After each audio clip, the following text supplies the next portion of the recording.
बिस्मिल्लाहिर्रहमानिर्रहीम। अस्सलाम वालेकुम। कैसे हो दोस्तों? मैं उम्मीद करता हूँ कि आप सब खैर वफियत से होंगे।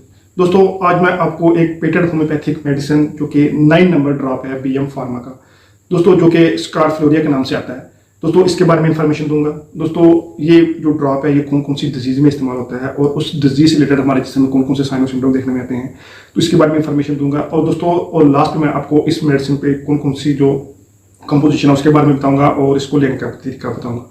तो दोस्तों ये तमाम इन्फॉर्मेशन मैं आपको इस वीडियो में बताऊंगा, तो मेरी आप सबसे गुजारिश है कि वीडियो को एंड तक लाजमी देखें। मैं डॉक्टर उमर और आपको अपने चैनल होम्योटेक में खुश आमदीद कहता हूँ।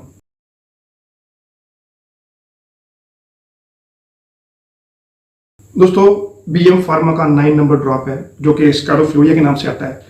दोस्तों ये बहुत ही अच्छा वर्क करता है हमारे मम्स के इन्फेक्शन के ऊपर और हमारे जो लिम्फेटिक ग्लैंड्स हैं या लिम्फेटिक जो हमारा लिम्फेटिक सिस्टम है, अगर उसमें किसी किस्म की इन्फ्लामेशन हो जाए तो दोस्तों ऐसे केस में ये मेडिसिन बहुत ही अच्छा वर्क करती है।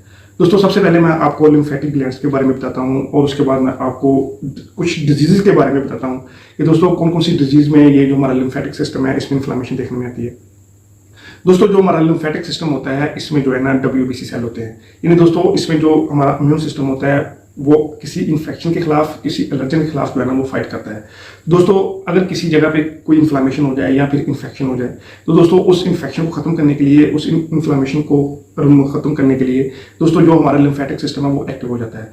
ये दोस्तों जो लिम्फेटिक ग्लैंड्स होते हैं या लिम्फेटिक सिस्टम होता है ये हमारे जिस्म को प्यूरिफाई करता है किसी भी इन्फेक्शन से या किसी भी जो एलर्जन है उनसे। दोस्तों अगर ये एलर्जन या इन्फेक्शन हमारे ब्लड में रहे तो दोस्तों ये हमारे हार्ट के रास्ते हमारे पूरे जिस्म में जो है ना वो फैल सकता है। दोस्तों इस तरह कुदरत ने ये हमारे जिस्म में जो लिम्फेटिक ग्लैंड्स हैं, लिम्फेटिक सिस्टम है वो बनाया हुआ है। दोस्तों ये जो लिम्फेटिक सिस्टम होता है ये बेसिकली WBC सेल होते हैं। दोस्तों जब किसी अज़ा पे या किसी जगह पे कोई भी इन्फेक्शन होता है तो दोस्तों उस इन्फेक्शन को खत्म करने के लिए उस अज़ा के नज़दीक जो भी लिम्फेटिक ग्लैंड्स होगा उसमें एक इन्फ्लामेशन देखने में आती है। दोस्तों ये इन्फ्लामेशन एक जो है ना डिटरमिन करती है कि आपको इस जगह पे जो है ना इन्फेक्शन जो है ना वो है। दोस्तों ये जो लिम्फेटिक ग्लैंड्स हैं वो हमारे नेक वाले रीजन पे भी देखने में आते हैं, हमारे जो एक्सिलरी पार्ट है इसमें भी देखने में आते हैं। उसके बाद दोस्तों हमारे पेट वाले रीजन पे, हमारे ग्रोइंग वाले रीजन पे, उसके बाद दोस्तों हमारे जो है ना नीचे लेग्स वाले रीजन पे ये ग्लैंड जो है ना वो देखे जाते हैं। दोस्तों अगर किसी को बार बार टॉन्सिलाइटिस का इशू है तो उसमें जो नेक वाला रीजन है वो ग्लैंड जो है ना वो स्वेल कर जाते हैं। और उसके बाद दोस्तों अगर किसी को पेट वाले रीजन पे है तो वो जो पेट में लिम्फेटिक ग्लैंड है वो स्वेल कर जाएंगे। और उसके बाद दोस्तों अगर किसी को चेस्ट वाले रीजन पे इन्फ्लेमेशन है तो जो हमारे एक्सिलरी ग्लैंड है वो स्वेल कर जाएंगे। और उसके साथ दोस्तों अगर किसी को बार बार रिकरेंट यूटीआई का इन्फेक्शन देखने में आता है या फिर किसी को ग्रोइन एरिया में जो इन्फेक्शन है तो दोस्तों उस वजह से जो ग्रोइन रीजन के जो ग्लैंड्स है, लिम्फेटिक सिस्टम है वो स्वेल कर जाएंगे। दोस्तों ये बेसिकली हमारे जिस्म को प्यूरिफाई करते हैं टॉक्सिन से और इन्फेक्शन से। और दोस्तों अगर किसी पेशेंट को क्रोनिक इन्फ्लामेटरी डिजीज है दोस्तों उससे केस में ये जो लिम्फेटिक सिस्टम है, जो लिम्फेटिक ग्लैंड्स है जो इन्फेक्शन को खत्म करता है तो दोस्तों ये जो है ना वो हार्ड भी हो जाते हैं। दोस्तों अगर किसी पेशेंट को क्रोनिक इन्फ्लामेटरी डिजीज है या ट्यूबरकुलोसिस के पेशेंट है या टॉन्सिलाइटिस के पेशेंट है दोस्तों उसमें जो पेशेंट होता है उसको ये मेडिसिन जो है ना वो लंबे टाइम तक जो है ना वो इस्तेमाल करनी चाहिए। और किसी को थोड़े टाइम का जो इन्फेक्शन है, रिकरेंट जो है ना वो हुआ है तो उसमें ये मेडिसिन जो है ना आप तकरीबन 2 वीक जो है ना इस्तेमाल करेंगे तो आपको बहुत ही अच्छा फर्क आएगा। दोस्तों सबसे पहले मैं बताता हूँ कौन कौन सी डिजीज़ है जिसमें आपको ये सिम्टम जो है ना देखने में आते हैं। दोस्तों सबसे पहले ऐसे बच्चे जिनको बार बार टॉन्सिलाइटिस का इशू देखने में आता है, रिकरेंट जो है ना उनके जो नेक वाला रीजन होता है उसमें इन्फेक्शन जो है ना वो देखने में आती है। और जो थ्रोट वाला रीजन होता है उसमें बहुत ज़्यादा हसासी जो है ना वो देखी जाती है, बहुत ज़्यादा रेडनेस देखने में जाती है। और पेशेंट के जो थ्रोट में बहुत ज़्यादा पेन होती है और पेन जो है ना वो ऊपर ईयर तक जो है ना वो जाती है। तो दोस्तों ऐसे केस में आपके जो नेक वाले रीजन के जो लिम्फेटिक ग्लैंड्स होते हैं वो स्वेल कर जाते हैं। दोस्तों ऐसे केस में ये जो मेडिसिन आपको इस्तेमाल करनी चाहिए। और उसके बाद दोस्तों ऐसे पेशेंट जिनको ट्यूबरकुलोसिस की वजह से, क्रोनिक ट्यूबरकुलोसिस की वजह से जो लंग्स है उसमें बहुत शदीद पेन का सिम्टम देखने में आता हो और एक्सिलरी ग्लैंड जो है ना उसमें स्वेलिंग देखने आती हो दोस्तों ऐसे केस में ये मेडिसिन बहुत अच्छा वर्क करती है। और उसके बाद दोस्तों अगर ऐसे पेशेंट जिनको बार बार रिकरेंट यूटीआई का इन्फेक्शन जो है ना वो देखने में आता हो, यानी यूरिनरी ट्रैक्ट में इन्फेक्शन हुआ हो और उसकी वजह से क्रोन रीजन पे जो है ना जो लिम्फेटिक ग्लैंड है वो स्वेल कर गए हो, ऐसे केस में ये मेडिसिन बहुत अच्छा वर्क करती है। और दोस्तों ऐसे पेशेंट जिनको बार बार रिकरेंट लिम्फेटिक ग्लैंड जो है ना वो स्वेल करते हो तो उनकी जो एक जिस्म में बहुत ज़्यादा जो है ना एक तेज़ फीवर्स कंडीशन जो है ना वो देखने में आती है। और उसके साथ उनके जो हेड है वो बहुत ज़्यादा शदीद गर्म जो है ना उसमें एक हीटनेस जो है ना वो महसूस होगी। और उसके उनके जो पाँव होंगे वो बहुत ज़्यादा जो है ना उसमें एक कोल्डनेस का सिम्टम जो है ना वो देखने में आता है। और उसमें पेशेंट है उसमें सर में शदीद हेडेक देखने में आती है और मसल में शदीद पेन का सिम्टम देखने में आता है। और जो पेशेंट है उसको लॉस ऑफ एपेटाइट का इशू जो है ना वो भी देखने में आएगा, यानी पेशेंट की जो भूख है वो भी बहुत कम दिखाई देगी। दोस्तों ऐसे केस में ये जो सिम्टम है जो अगर किसी पेशेंट के लिम्फ नोड जो है ना वो स्वेल कर गए हो तो ऐसे केस में ये मेडिसिन बहुत ही अच्छा वर्क करती है। मेडिसिन बहुत ही अच्छा वर्क करती है ऐसे केस में जब आपको बार बार पम्प्स का इशू देखने में आता हो, उसके साथ टॉन्सिलाइटिस का इशू देखने में आता हो, फेरिंजाइटिस का इशू देखने में आता हो, बार बार यूटीआई का इन्फेक्शन जो है ना वो देखने में आता हो, चेस्ट में इन्फ्लेमेशन का सिम्टम जो है ना वो देखने में आता हो, तो दोस्तों ऐसे केस में ये मेडिसिन बहुत ही अच्छा वर्क करती है। हाथ में जो है ना एक बीएम फार्मा का 9 नंबर जो है ना लिम्फेटिक्स के नाम से जो है ना वो आता है। ये लिम्फेटिक ग्लैंड्स के ऊपर बहुत ही अच्छा असर करता है। और अगर किसी को मम्प का इशू है, फेरिंजाइटिस का मसला है, टॉन्सिलाइटिस का इशू है और पेशेंट की आवाज़ जो है ना वो बैठ जाती है, तो ऐसे केस में ये मेडिसिन बहुत ही अच्छा वर्क करती है। दोस्तों सबसे पहले इस मेडिसिन की मैं अनबॉक्सिंग करता हूँ और उसके बाद मैं आपको बताता हूँ कि इस मेडिसिन में कौन कौन सी जो कंपोजिशन है वो डली हुई है। दोस्तों इसमें आपको एक 30 ml का ड्रॉपर जो है ना वो मिलता है, जो कि लिम्फेटिक ग्लैंड के ऊपर बहुत ही अच्छा वर्क करता है और हमारी इम्यूनिटी को भी इनहेंस करता है। और इसमें दोस्तों एक जो है ना एक रिफ्लेक्स है जिसमें इसके ऊपर जो कंपोजिशन है वो बताई हुई है। तो दोस्तों अगर हम इसकी कंपोजिशन की तरफ देखें तो इसमें सबसे पहली जो मेडिसिन इस्तेमाल की हुई है वो है ब्रेटाकार्ब। दोस्तों ब्रेटाकार्ब ऐसे केस में बहुत ही अच्छा वर्क करती है जब किसी बच्चे को या बड़े को रिकरेंट जो है ना टॉन्सिलाइटिस का इशू है वो देखने में आता हो और पेशेंट का जो थ्रॉट वाला रीजन है उसमें एक शदीद रेडनेस हो, पेन हो और पेन जो है ना वो कान की तरफ जो है ना शिफ्ट होती हो, तो ऐसे केस में ये मेडिसिन बहुत ही अच्छा वर्क करती है। और दोस्तों इसके बाद जो नेक्स्ट मेडिसिन इस कंपाउंड में डली हुई है वो है बेलेडोना। दोस्तों बेलेडोना बहुत ही अच्छा वर्क करती है होम्योपैथिक में अक्यूट पेन में। दोस्तों ये एक थ्रॉट का जो पेन होता है वो बहुत ही अक्यूट और शार्प होता है, यानी इसमें जो पेशेंट होता है, जो बच्चा होता है वो बहुत हसास होता है और इसकी वजह से जो अमूमन जो बच्चा है वो दूध भी नहीं पीता या कोई चीज़ भी नहीं खा सकता। दोस्तों ऐसे केस में ये अक्यूट पेन के केस में ये मेडिसिन बहुत ही अच्छा वर्क करती है, जिसमें बहुत ज़्यादा रेडनेस देखी जाती है, पेन देखी जाती है और बहुत ज़्यादा एक दर्द का सिम्टम देखा जाता है। और दोस्तों इसके बाद जो नेक्स्ट मेडिसिन इस कंपाउंड में डली हुई है वो है सिस्टाइटिस कैन।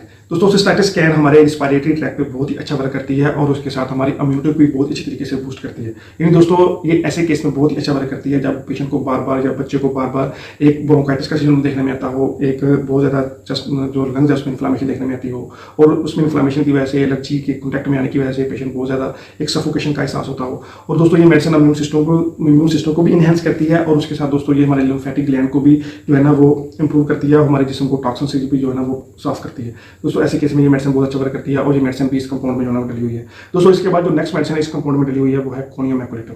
दोस्तों कोनियम मैकुलेटम बहुत ही अच्छा वर्क करती है हमारे किसी भी क्रोनिक इन्फ्लामेटरी केस में, यानी ऐसे केस में ये मेडिसिन बहुत ही अच्छा वर्क करती है जब आपको कोई इन्फ्लामेशन बहुत ही लंबे अरसे से चलती आ रही हो और उस इन्फ्लामेशन की वजह से आपको जिस्म के मुख्तलिफ अज़ा पे जो है ना एक वीकनेस का एहसास होता हो और उस वीकनेस की वजह से पेशेंट को जो है ना उस इन्फ्लामेशन की वजह से पेशेंट को एक हल्का सा फीवरिश कंडीशन जो है ना वो देखने में आती हो। यानी दोस्तों ये क्रोनिक केस की बहुत ही अहम मेडिसिन है।